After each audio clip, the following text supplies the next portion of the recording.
Welcome to Coach Bennett's podcast, where every run has a purpose, where kindness is hardcore, where this is about running, and this is not about running, where every starting line is a finish line in disguise, where rambling still gets you where you need to be, where pineapple will never ruin your pizza, and the sodas, adult and not adult kind, are always cold, and where there is room on the starting line for everybody. I'm Coach Bennett. Thank you for letting me be a part of your day. Let's get started.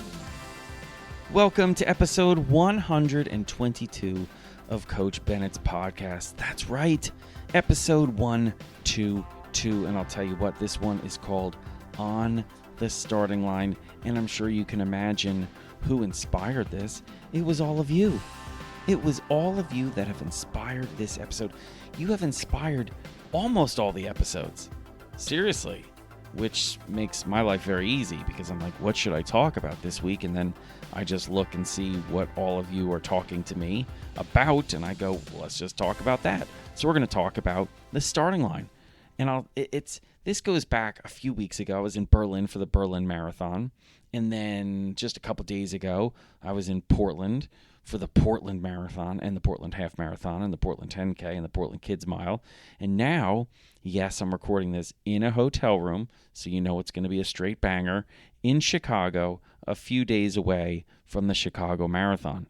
And yes, you are why I'm recording this episode called On the Starting Line, because so many of you want to talk about yourselves on the starting line, how to handle it better, how to act on the starting line, and how to handle the days leading up to the starting line so you can accomplish something on the other side of the starting line. So that's what we're going to talk about today. And I'm fired up to talk about it because I love talking about it. Because I love telling people, first and foremost, it's okay to be nervous. That's right.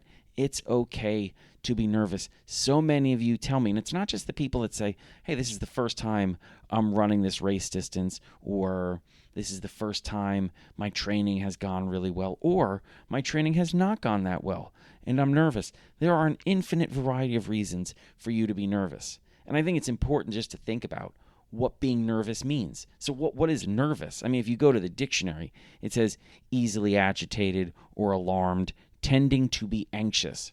Now, I would imagine most of you would say, I don't know if I'm talking about that easily agitated or alarmed. Anxious, maybe. So let's explore what anxious means. We just go to the dictionary. And I tell you all, the dictionary is an unbelievable assistant coach. All of you should go out and buy a dictionary. I'm not talking about a dictionary online.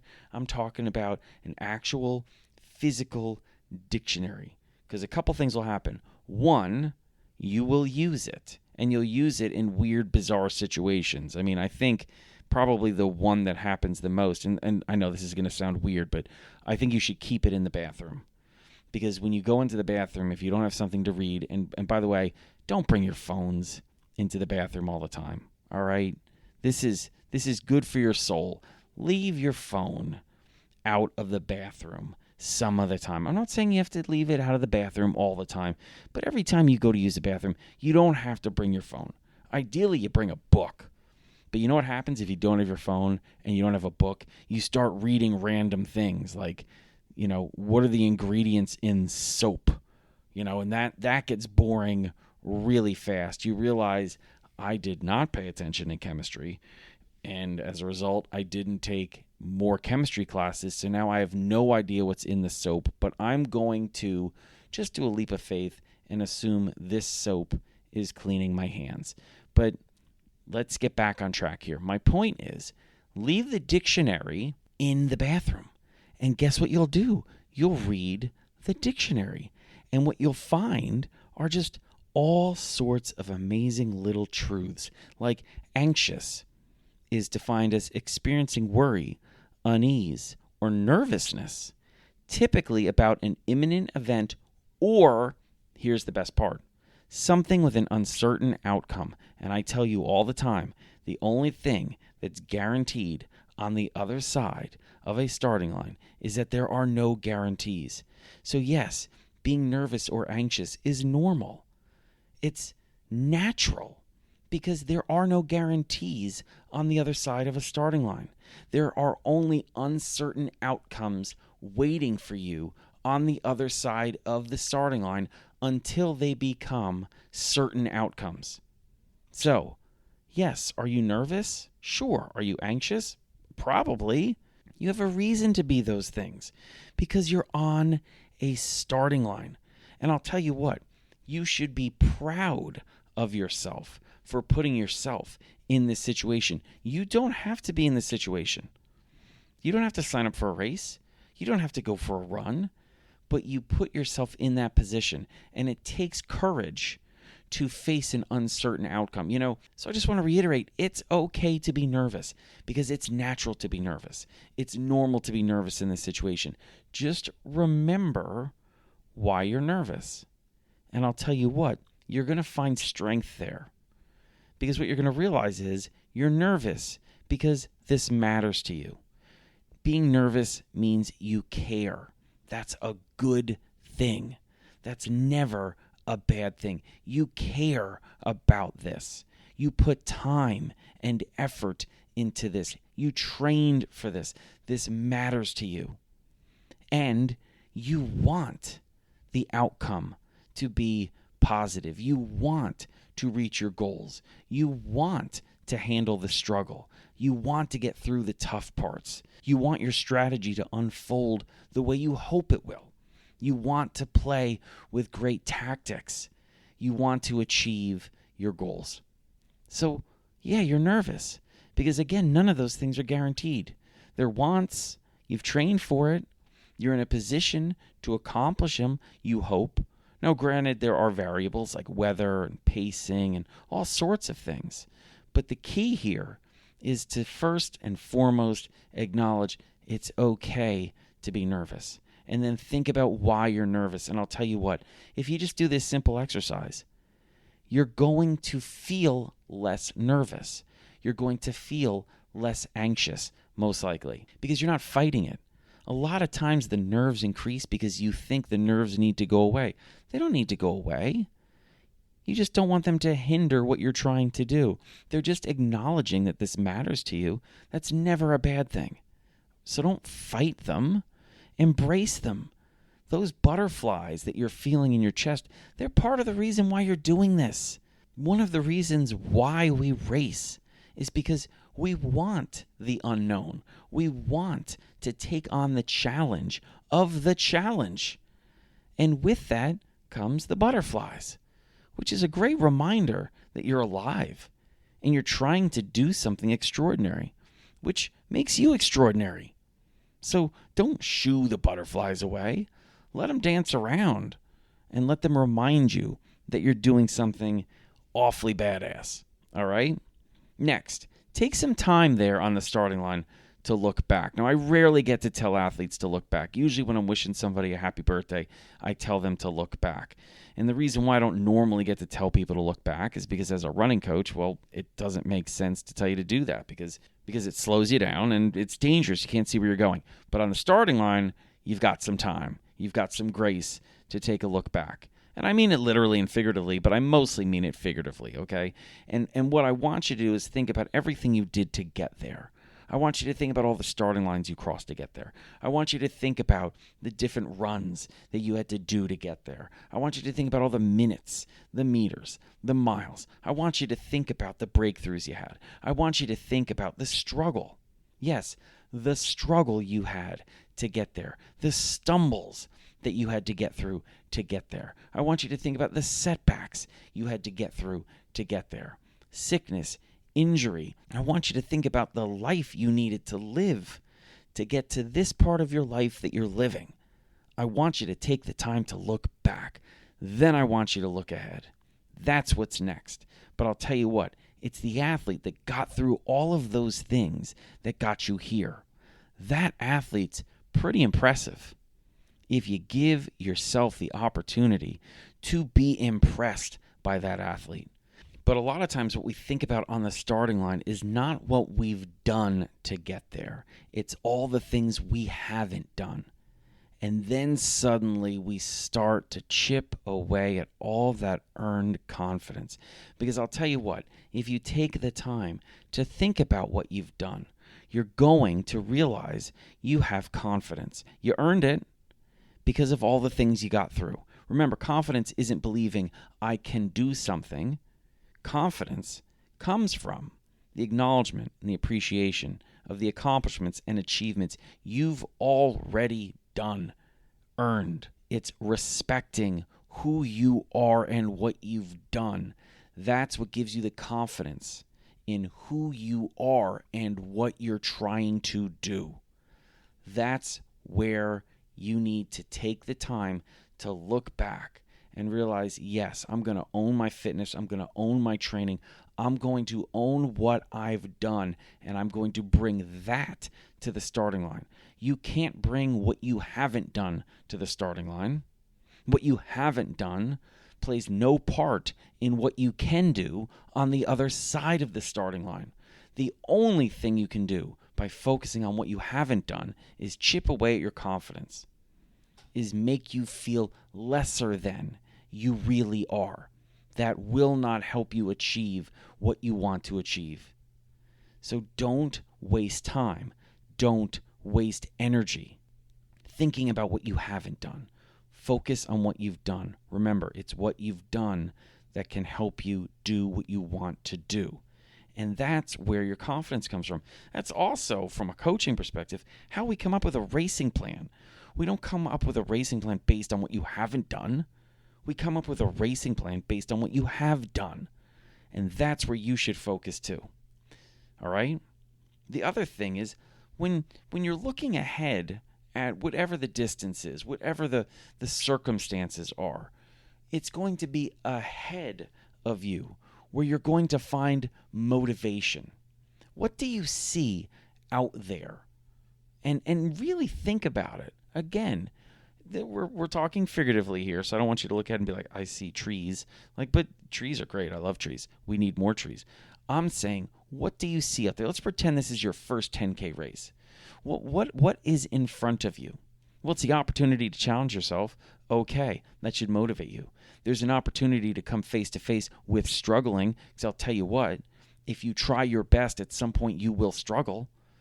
And guess what? When you get to that point where you are struggling, it's not proof that you've taken the wrong path, you're doing the wrong thing. It's proof you're doing exactly what you should be doing. If you want to become better than you've ever been, if you want to be your best today, it's going to involve some element of struggling. And when you get to that point where suddenly, here I am, I'm face to face with the struggle. Wrap your arms around it and remind yourself, this is exactly why I'm doing what I'm doing. I'm right where I want to be, doing exactly what I want to be doing, because I signed up for this moment. Yes, I signed up for many different moments. I wanted the excitement on the starting line. I want the joy of the finish line. I want high fives on the sidelines, but I also want to run through the struggle. So embrace it. And you know what the other thing happens when you embrace the struggle and you wrap your arms around it? You realize you're bigger than the struggle. Yeah, own that. So look ahead. What's out there on the other side of this starting line that motivates you to cross the starting line? Think about it. That's why you got to show up a little bit early on the starting line, because I'm telling you to do all this stuff. If you show up at the last minute, it's going to be hard to fit all this in. You know what I mean? Another thing I want you to do on the starting line is go over all the things you can't control. Yes, I want you to think about all the things you can't control, all right? Like the weather. I was in Berlin. It was hot. It was not only hot, the sun was strong. And I was telling so many people the day before, listen, the reality is it's going to be hot. The sun is going to be strong, because people were saying, well, what should I do? It's going to be hot and it's going to be strong. And I said, well, there are certain things you can do to mitigate the fact that it's hot and the sun is strong. But the reality is, whatever you do, it's still hot and the sun is strong. And you're trying to run 42.2K. So keep that in mind. You can't control that. You have no control over the sun. I know there are certain segments of society that think there's a weather machine. There's no weather machine, okay? But I will tell you, you can do certain things to mitigate the effects of the weather that wasn't caused by a machine, like putting water on you and in you every chance you get. That's one way to cool off, and ideally, if you start early enough, stay cool as long as you can. But eventually, guess what? You're running 42.2K in sunny, strong sun, and very warm weather, let's say hot weather. There will be effects. So you can't change that. You can work within it, but you can't change it. You can't control it. You can't make the clouds come in. You can't make the temperature drop 5 degrees, 10 degrees, 15 degrees, 20 degrees. Obviously, if it's Celsius, hopefully it doesn't need to drop that many degrees. But you know what I'm talking about. The key here is there are certain things you can't control, right? If the race goes the wrong way, I've been in cross-country races where they've screwed up and we've been taken the wrong way. I can get really, really angry, or I can keep my cool and run the best I can given this new situation that we're in where we're heading the wrong way. We'll figure it out, right? Or we can fight it and pretend we can. I don't have a rewind button in life. I mean, can you imagine if there was a rewind button in life? Oh my goodness, how amazing would that be? But there isn't one. I mean, granted, there's a lot of times I wish I had a rewind button. Whew, but there isn't one. We can feel like there's a fast forward button, but there isn't a fast forward. It's us feeling out of control because things seemingly have gone out of control. But if you want something that feels out of control to feel even more out of control, try to control it, especially if it's something you can't control. So don't waste energy trying to control things you can't control. If you're in an area of the paddock, right, or the corral that you don't enjoy, like I should be farther up. You know, I hear that a lot. Like, I got put so far back. Well, guess what? You are where you are. Now we have to figure out the best possible way to run in this situation. Or you can run angry the entire time, which I'll tell you what, some people are going to be like, yes, run angry. That's a unbelievably great way to lose energy quickly. What an unbelievable waste of energy.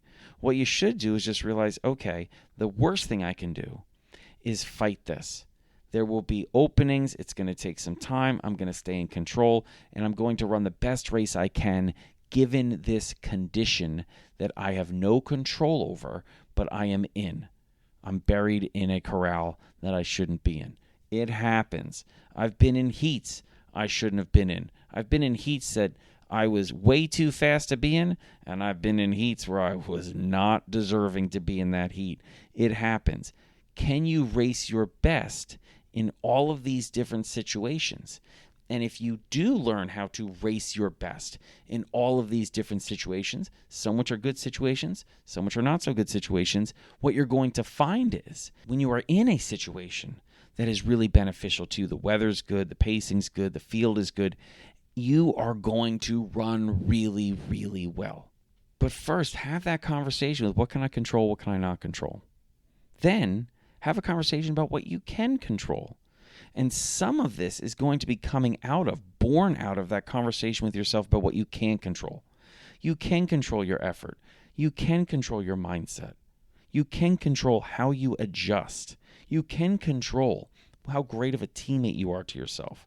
The tactics that you use, the strategy that you use, the strategy that you adjust. These are all things you can control, which gives you a lot of confidence.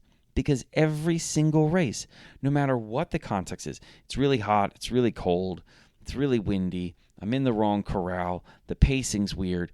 Okay, all stuff that, guess what, you can't control.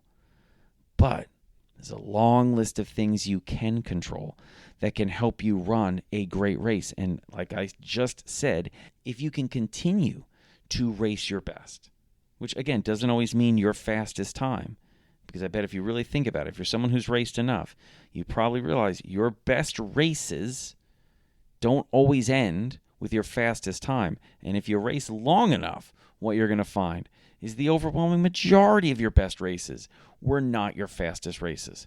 So if you can go in there and you can think about how I can race my best in situations that maybe are not ideal, what you're going to find is the way you do that is by controlling the things you can control. And there's so much that you can control.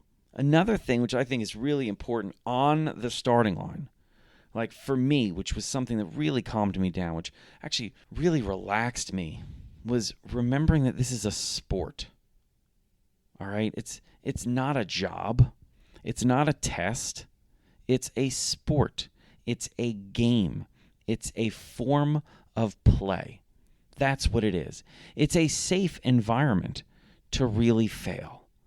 It's a great environment to experience success.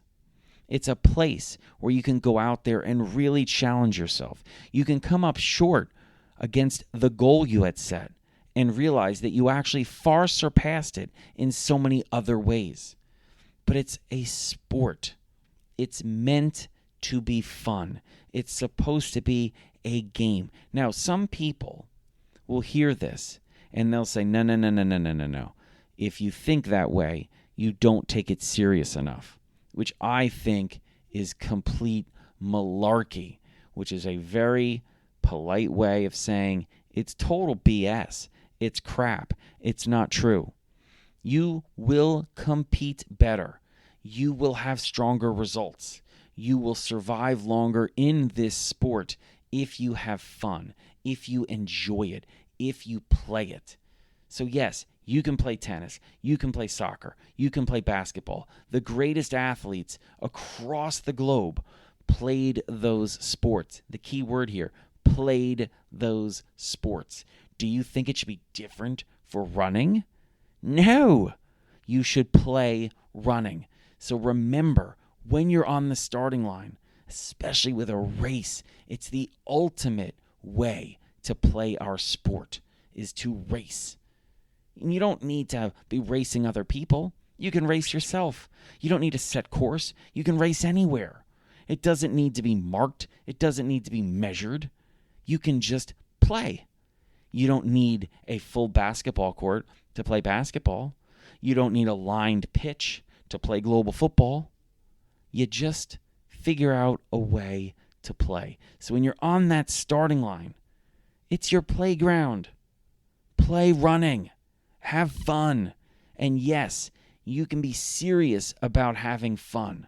You can be serious about how you play this sport. But remember, it starts with play. So think about that when you're on that line.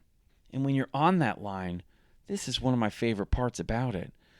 Look around a little bit, to your left, to your right, in front of you, behind you, if you are lucky enough to be running a race with other people. And remember, I got to quote Jeff Johnson here, employee number 1 at Nike, my coach after I left the University of North Carolina at Chapel Hill. I ran for a post-collegiate Olympic development team called the Nike Farm Team. He was my first coach there. All-time great man, the soul of Nike. He was it. He would say, you don't race to compete against other people. The best racing is when you're competing with other people. I love that. I absolutely love that. Look around all of the people that surround you. They are with you. And I'll tell you, the one thing that everyone shares on a starting line is hope. The hope that we will cross this starting line and we will become better as a result. Maybe the result isn't our best, but the result doesn't have to be our best for us to be at our best. All we need to do is try our best, and that's our hope, that we will live up to that ideal. Will I try my best? Will I give my best? And when we do that, we have to be proud of ourselves because there's nothing more you can do. So if giving your best is not enough for you to be proud of yourself, I want you to realize there's nothing you're going to do that's going to end with you proud of yourself. That's why you're struggling. if you try your best and you come up short, if you give your best and you fail, you were extraordinary. Be proud of that. Be proud of that.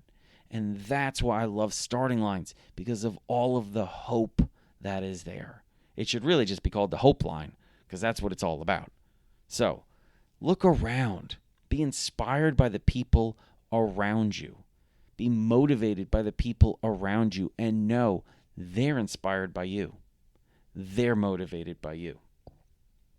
And lastly, I say this every time I'm at a major race, a minor race, a race in a schoolyard. It doesn't matter. Because it doesn't matter where the race is, how long the race is, what the prizes are, if there are prizes, how many people are in the event, if there's a clock, if it's hand-timed, if it's fully automatic, if it's on a track, if it's on a trail, if it's on the roads. It doesn't matter. What matters is that you know this. We don't race to prove that we are runners. We race to celebrate we are runners. Remember that on the starting line. And on the other side, there's your party. There's your celebration of what you've done, what you're doing, and where you're going, and where you've been, and who you are in the moment. You, my friend, are a runner. That means you're badass. So, there it is. Episode 122 on the starting line. I hope you enjoyed it. And if you have family, friends, teammates that are about to take a starting line, share the episode with them. Thank you for listening. Thank you for being a part of this community. Take care of yourself. Take care of each other. And I'll meet you on the next starting line. Thank you so much for listening to Coach Bennett's podcast today. And if you haven't already subscribed or set yourself as a follower to the podcast, I really hope you would. And make sure you check out the show notes, because in those show notes, you're going to find a link to Coach Bennett's newsletter and all the social media sites I'm on, like Instagram and Threads and Cameo and Blue Sky and nope, not on that one anymore. So all the ones I am on, you're going to find it in the show notes, so check that out as well. And as always, thank you again for listening to Coach Bennett's podcast. Until next time, you keep taking care of yourself and each other.